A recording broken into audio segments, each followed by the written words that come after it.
Hello विद्यार्थियों, स्वागत है आप सभी का आज की लाइव क्लास के अंदर। और आज की लाइव क्लास जो है हमारी ज्योग्राफी की रहने वाली है। अध्याय नंबर हमारा 1 है मानव भूगोल प्रकृति एवं विषय क्षेत्र, जो कि हमारी बुक नंबर 1 का है। ठीक है। और जैसे कि आपको पता है, रोजाना हमारी पॉलिटिकल साइंस की क्लास होती है एमसी की क्वेश्चन की।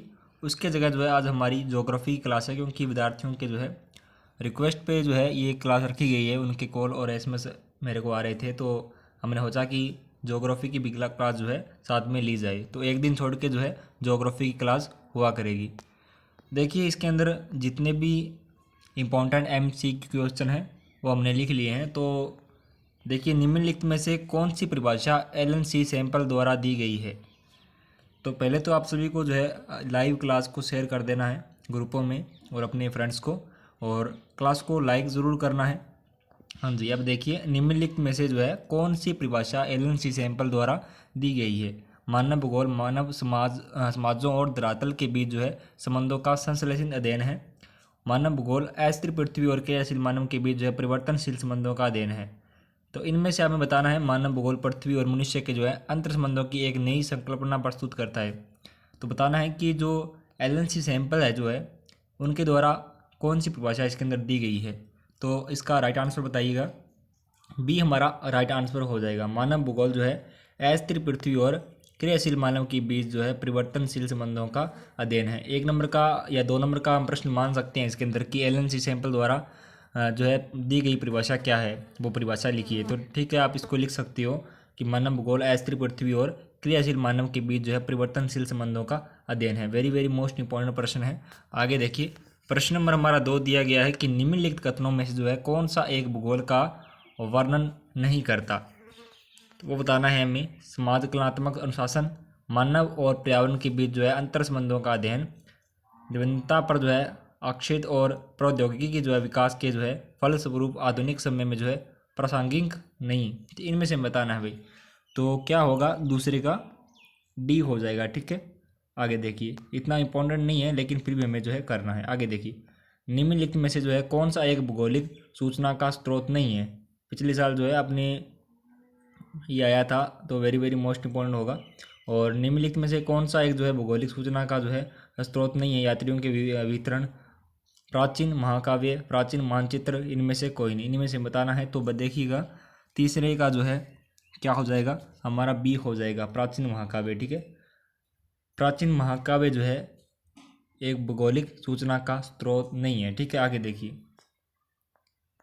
निम्नलिखित में से जो है कौन सा एक मानव भूगोल का उपागम नहीं है, ये हमें बताना है। तो ये इनमें से हमें बताना है। तो अपना जो प्रश्न नंबर हमारा 4 है, इसमें से कौन सा राइट होगा, आपको स्क्रीन पर शो हो रहे हैं ऑप्शन, इनमें से आपको बताना है। तो फटाफट से लाइव चैट के अंदर इसका आंसर बताइएगा।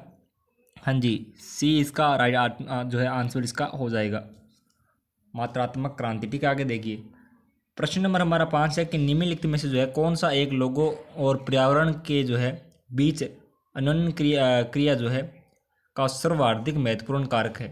मानव बुद्धिमत्ता, प्रौद्योगिकी, लोगों के अनुभव, मानवीय भाईचारा। तो 5 में का राइट आंसर बताना है। स्क्रीन पर शो हो रहे हैं ऑप्शन, आपको इनमें से बताना है। लाइव चैट के अंदर इसका आंसर दीजिएगा। हाँ जी, बी इसका राइट आंसर हो जाएगा, प्रौद्योगिकी। ठीक है। आगे देखिए, प्रश्न नंबर हमारा जो है 6 है। निम्नलिखित में से कौन सा कथन जो है अग्नि की खोज के बारे में सही है। तो हमें ये इनमें से बताना है। आपको स्क्रीन पर ऑप्शन शो हो रहेंगे, इनमें से हमें बताना है। पढ़कर जल्दी से जो है इसका आंसर दे दीजिएगा। 6 नंबर हमारा प्रश्न है, इसमें जो है राइट आंसर हमें बताना है। तो राइट आंसर में जो है ए हो जाएगा। ग्रेशन और ऊष्मा की जो है संकल्पना ने जो है अग्नि की खोज में हमारी मदद की। आगे देखिए, प्रश्न नंबर हमारा 7 है कि निम्नलिखित में से जो है कौन सा उपक्षेत्र राजनीतिक भूगोल का उपक्षेत्र नहीं है। निर्वाचन भूगोल, इतिहास भूगोल, सैन्य भूगोल, इनमें से कोई नहीं। वेरी वेरी मोस्ट इंपॉर्टेंट प्रश्न है। तो 7वें का राइट आंसर क्या होगा, बी इसका राइट आंसर हो जाएगा। ठीक है, ऐतिहासिक भूगोल। आगे देखिए, प्रश्न नंबर हमारा 8 है कि निम्नलिखित में से कौन सा जो है कथन प्रौद्योगिकी की जो है विषय में सही है। ये हमें इनमें से बताना है कि मानव प्रौद्योगिकी का विकास करने में जो सफल नहीं हुआ, प्रौद्योगिकी समाज के सांस्कृतिक विकास के स्तर का जो है सूचक होती है, प्रौद्योगिकी समाज के सांस्कृतिक विकास के स्तर का जो सूचक नहीं होती, या इनमें से कोई नहीं।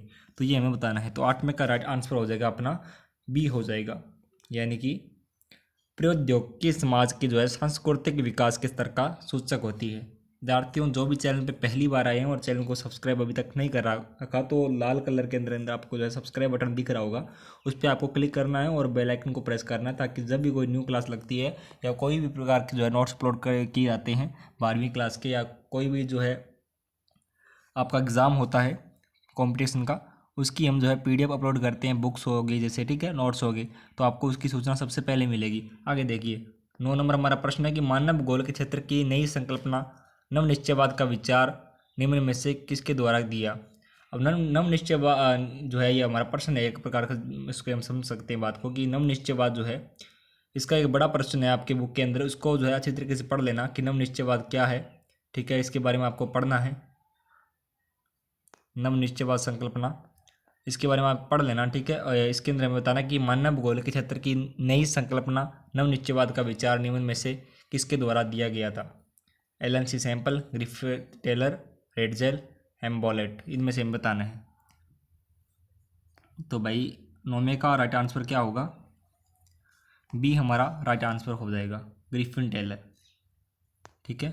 इसका एक बड़ा प्रश्न है, इसलिए आपको कह रहा हूँ कि वेरी वेरी मोस्ट इंपॉर्टेंट है। नवनिश्चयवाद क्या है ये आपको बुक के अंदर मिल जाएगा, तो ये कर लेना, ठीक है। नवनिश्चयवाद क्या है, हमारा पहला जो अध्याय है इसमें आपको ये प्रश्न मिलेगा, नवनिश्चयवाद क्या है, ठीक है, उसको अच्छी तरीके से पढ़ लेना। हमारी पृथ्वी को जो नियंत्रण करने वाले भौतिक नियमों था, इस पर जो है रहने वाले जीवों के मध्य संबंधों के आर्थिक संचालन ज्ञान के जो उत्पन्न संकल्पना भूगोल है। उपयुक्त परिभाषा निम्नलिखित में से किस भूगोल बता के जो है दी गई है। अब देखिएगा, Ellen C Semple, Griffith Taylor, Paul Vidal de la Blache और हेमलोट, इनमें से हमें बताना है।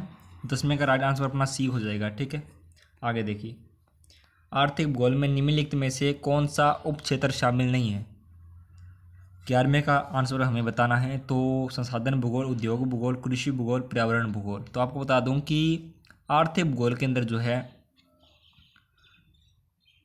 पर्यावरण भूगोल जो है शामिल नहीं है। आगे देखिए, प्रश्न नंबर हमारा है, चौराहों पर लाल बत्ती का निम्नलिखित में से कौन सा अर्थ ठीक है। तैयार रहना, रुकना, जाओ, इनमें से कोई नहीं। आप सड़कों में देखते हो, ठीक है, जैसे कि आप मान लीजिएगा कोई फाटक आता है, वहाँ पे देख लीजिएगा, ठीक है, या कुछ चौराहों जो चौराहे होते हैं वहाँ पे लाल बत्ती का आपको बत्तियाँ दिख जाती है, पीली, हरी, लाल, ठीक है। हमें इनमें से बताना है कि चौराहों पर जो लाल बत्ती होती है निम्नलिखित में से कौन सा जो है अर्थ ठीक है। तैयार रहना, रुकना, जाओ, इनमें से कोई नहीं। तो बताना है हमें 12वें का राइट आंसर बताना है, तो 12वें का राइट आंसर अपना बी हो जाएगा, रुकना। आगे देखिए, लाल बत्ती का संकेत होता है रुकना। आगे देखिए, मानव भूगोल की मानववादी विचारधारा का जो संबंध मुख्यतः निम्नलिखित में से किसके नहीं है, किससे नहीं है ये बताना, ठीक है, किससे नहीं था, ठीक है। इनमें से बताना है आवासन, प्रवास, स्वास्थ्य, शिक्षा। तो 13वें का राइट आंसर अपना बी हो जाएगा, प्रवास। मानव भूगोल की मानववादी जो विचारधारा का संबंध जो है प्रवास से नहीं था। 14 नंबर प्रश्न है कि निम्नलिखित में से कौन कौन जो है रुको और जाओ निश्चयवाद का जो है मुख्य चिंतन विषय है। 14वें का जो इतना ये वेरी मोस्ट इंपॉर्टेंट नहीं है, तो लेकिन फिर भी आपको करना है, तो सी इसका आंसर हो जाएगा। आगे देखिए, 15 नंबर हमारा प्रश्न है कि निम्न में जो है कौन सा कथन मानव का प्रकृतिकरण जो है निश्चयवाद से संबंधित नहीं है। मानव प्रकृति की शून्यता था, मानव के सामाजिक विकास की जो है व्यवस्था आदिम थी, मानवीय क्रियाएं अभाव से जो है स्वतंत्रता की ओर अग्रसर थी, तकनीकी ज्ञान का जो स्तर निम्न था। तो 15वें का बताना है, सी इसका राइट आंसर हो जाएगा, मानवीय क्रियाएं अभाव से जो है स्वतंत्रता की ओर अग्रसर थी। आगे देखिए, 16 नंबर हमारा प्रश्न है कि मानव भूगोल मानव समाज और धरातल के बीच संबंधों का संश्लेषित अध्ययन है, यह परिभाषा किसके द्वारा दी गई है। वेरी वेरी मोस्ट इंपॉर्टेंट प्रश्न है, 1 नंबर का आपके जो है एग्जाम के अंदर आ सकता है। तो 16वें का आंसर ए हो जाएगा, रेडजेल। आगे देखिए, मानव प्रकृति के नियमों को जो है बेहतर ढंग से समझने के लिए जो है बाद की प्रौद्योगिकी का विकास कर पाया, इसका उदाहरण है वायु गति के नियम, डीएनए तथा अनुवंशिकी के रेशों की समझ, ग्रसन तथा ऊष्मा की संकल्पना, आग की खोज, उपरोक्त सभी। तो 17वें का राइट आंसर अपना डी हो जाएगा, उपरोक्त सभी, ठीक है। आगे देखिए, निम्नलिखित में से किस भूगोलवता का जो संबंध समवाद से है, ये हमें बताना है। आपको स्क्रीन पर ऑप्शन शो हो रहेंगे, इनमें से आपको जो है राइट आंसर बताना है, लाइव चैट के अंदर इसका आंसर दीजिएगा। 18वें का राइट आंसर अपना डी हो जाएगा, बिडाल डीला ब्लास। आगे देखिए, निम्नलिखित में से कौन सा मानव भूगोल का उपागम नहीं है, उपागम नहीं है, ये हमें बताना है भाई, ठीक है। क्षेत्रीय विभेदन, अन्वेषण एवं विवरण, प्रकृति का मानवीकरण, भूगोल में जो है उत्तर आधुनिकवाद, ठीक है, आधुनिकवाद, इनमें से हमें बताना है। तो 19 में जो है राइट इसका आंसर हो जाएगा सी, प्रकृति का मानवीकरण। आगे देखिए, मनुष्य अपने विकास की आरंभिक व्यवस्था में प्रकृति के प्रकोप से जो है डरता था और प्रकृति की जो है सुनता था और उसकी पूजा करता था। यह कथन मानव भूगोल को जो है किस विचारधारा से संबंधित है, ये हमें बताना है। तो 20 का राइट आंसर सी हो जाएगा, निश्चयवाद। आगे देखिए, आरंभिक औपनिवेशिक युग में जो है भूगोल का कौन सा उपागम प्रचलित था, 21 का राइट आंसर बी हो जाएगा, अन्वेषण और वितरण। आगे देखिए, निम्नलिखित में से जो है कौन सी शाखा जो है मानव भूगोल की शाखा से संबंधित नहीं है, तो इसका राइट आंसर अपना 22 का डी हो जाएगा, समुद्र विज्ञान, ठीक है। आगे देखिए, भूगोल में जो है उत्तर आधुनिकवाद का समय अवधि है, तो ये हमें बताना है। 23 का आंसर क्या होगा, 1980, 1970, 1960, 1990। तो 23 का आंसर हो जाएगा डी, 1990 का दशक। निम्नलिखित में से जो है किस उपागम में जो है कंप्यूटर और सांख्यिकीय विधियों का प्रयोग किया जाता है, तो ये हमें बताना है। 24 का आंसर सी हो जाएगा, स्थानिक संगठन। एक प्रदेश अन्य प्रदेशों जो है किस प्रकार भिन्न है और क्यों भिन्न है, यह समझने के लिए जो है कौन सा उपगम प्रसिद्ध है, 25 का ए हो जाएगा, क्षेत्रीय विभेदन। रुको और जाओ निश्चयवाद का नाम से किस विचारधारा को जाना जाता है, ये हमें बताना है। तो 26 का बताना है, तो सी इसका आंसर हो जाएगा, निश्चयवाद। मानव भूगोल की कल्याणपरक तथा मानवतावादी विचारधारा का संबंध जो है रेगिस्तान से था, तो 27 का आंसर हमें बताना है, बी हो जाएगा, लोगों के सामाजिक कल्याण। आगे देखिए, मानव भूगोल की अमूलवादी रेडिकल विचारधारा ने जो है रेगिस्तान के सिद्धांत का उपयोग किया, ये हमें बताना है। 28 का बी हो जाएगा। 29 नंबर हमारा प्रश्न है कि निम्नलिखित में से कौन सा सामाजिक भूगोल का उपक्षेत्र है, लिंग भूगोल, सैन्य भूगोल, जनसंख्या भूगोल, कृषि भूगोल। वेरी वेरी मोस्ट इंपोर्टेंट प्रश्न है। तो 29 का राइट आंसर अपना ए हो जाएगा, लिंग भूगोल। आगे देखिए, प्रश्न हमारा लास्ट है और देखिएगा, निम्नलिखित में से कौन सा आर्थिक भूगोल का एक उपक्षेत्र है, तो 30 का डी हो जाएगा, ए था सी, यानी कि संसाधन भूगोल, व्यवहारवादी भूगोल। विद्यार्थियों, कैसी लगी आज की क्लास आपको कमेंट बॉक्स के अंदर बताना ज़रूर है कि आज की क्लास कैसी लगी, और क्लास को ज़्यादा से ज़्यादा अपने दोस्तों के साथ, विद्यार्थियों के साथ शेयर ज़रूर करना। जितनी भी आपके पास स्टडी की ग्रुप है उसमें ज़रूर शेयर करना, और वीडियो को लाइक ज़रूर करना ताकि मुझे भी हौसला मिल सके और मैं भी जो है आपकी रोज़ाना लाइव क्लास ले सकूं, ठीक है। तो मिलेंगे नेक्स्ट क्लास के साथ जो है। जय हिंद, वंदे मातरम।